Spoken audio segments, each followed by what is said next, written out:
भाजपा प्रदेश अध्यक्ष डॉक्टर राजीव बिंदल ने शिमला स्थित ग्रैंड होटल में प्रधानमंत्री नरेंद्र मोदी की मन की बात कार्यक्रम में भाग लिया। उनके साथ प्रदेश उपाध्यक्ष संजीव कटवाल, महामंत्री त्रिलोक कपूर, मीडिया प्रभारी करणनंदा, सुदीप महाजन, रमा ठाकुर, राजपाल, मंडल अध्यक्ष सुनील धर विशेष रूप से उपस्थित रहे। भाजपा प्रदेश अध्यक्ष डॉक्टर राजीव बिंदल ने भाजपा के संस्थापक दीनदयाल उपाध्याय के एकात्मक मानवतावाद को याद करते हुए कार्यकर्ताओं को संबोधित किया। जिस प्रकार से प्रधानमंत्री नरेंद्र मोदी देश के छोटे छोटे कार्यों को देखते हुए बड़े पटल पर लाते हैं, वह बहुत ही बड़ी बात है। इससे पूरा देश प्रोत्साहित होता है और नई ऊर्जा और दिशा आगे बढ़ता है। 1947 से आज तक ऐसा कोई भी प्रधानमंत्री इस देश में नहीं मिला जो सीधा भारत की जनता से जुड़ पाया। उन्होंने कहा कि केंद्र सरकार प्रधानमंत्री नरेंद्र मोदी के नेतृत्व में एक के बाद एक ऐतिहासिक निर्णय ले रही है। जब इच्छा शक्ति मजबूत हो, इरादा नेक हो, नियत साफ हो और भाव सेवा का हो तो हर काम मुमकिन होता है। ऐसा व्यक्ति इतिहास रचता है जो लोगों के दिलों में बसता है।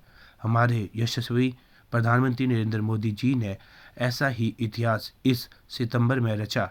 एक तो देश को नई संसद की सौगात आज़ादी के अमृतकाल में उनके नेतृत्व में देश को मिली और इस नई संसद में जो ऐतिहासिक कार्य हुआ, इससे देश के 27 वर्षों से इंतजार था। लोकसभा ने 20 सितंबर को जो नारी शक्ति बंधन अधिनियम पारित किया, वह भारत के लिए ऐतिहासिक छलांग है और देश की नारी शक्ति के लिए एक वरदान है।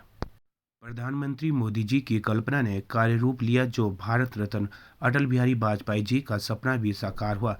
यह विधेयक न केवल नारी सशक्तिकरण के इतिहास में नया अध्याय लिखेगा, बल्कि न्यायपूर्ण और लैंगिक समानता को भी बढ़ावा देगा। इस प्रकार नारी शक्ति बंधन अधिनियम 2023 के लिए प्रधानमंत्री नरेंद्र मोदी जी व भारत सरकार को बधाई। महिलाओं को सशक्त बनाने, अधिकार संपन्न बनाने और सम्मान देने की मोदी सरकार की प्रतिबद्धता को पूर्ण किया गया।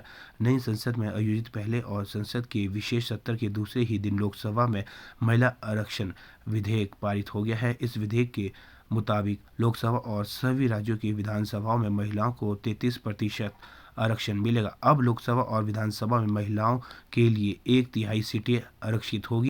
इस ऐतिहासिक बदलाव के बाद से सक्रिय राजनीति में महिलाओं की भागीदारी बढ़ेगी। कहां से शुरू हुए और कहां पर?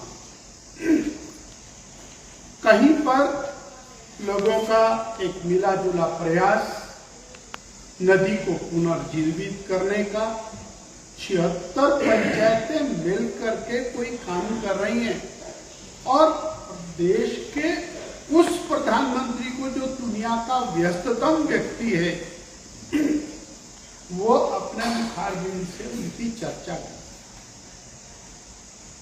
ऐसे एक महिला बंगाल की छोटे से गांव की गरीब सी बहन और सिलाई मशीन से कैसे पत्थरों के ऊपर काम करती है और वो प्रधानमंत्री जी के नोटिस में आता है और प्रधानमंत्री जी सारे भारत में करोड़ों लोगों को ये संदेश देते हैं कि जैसे वो अपने जीवन का और निर्माण करने में अग्रणी भूमिका में आई है, क्या हम सब लोग भी उनसे प्रेरणा लेकर के एक नव जीवन शुरू कर सकते हैं। ये कहने के लिए अगर हम चिंतन ना करें तो आया और चला,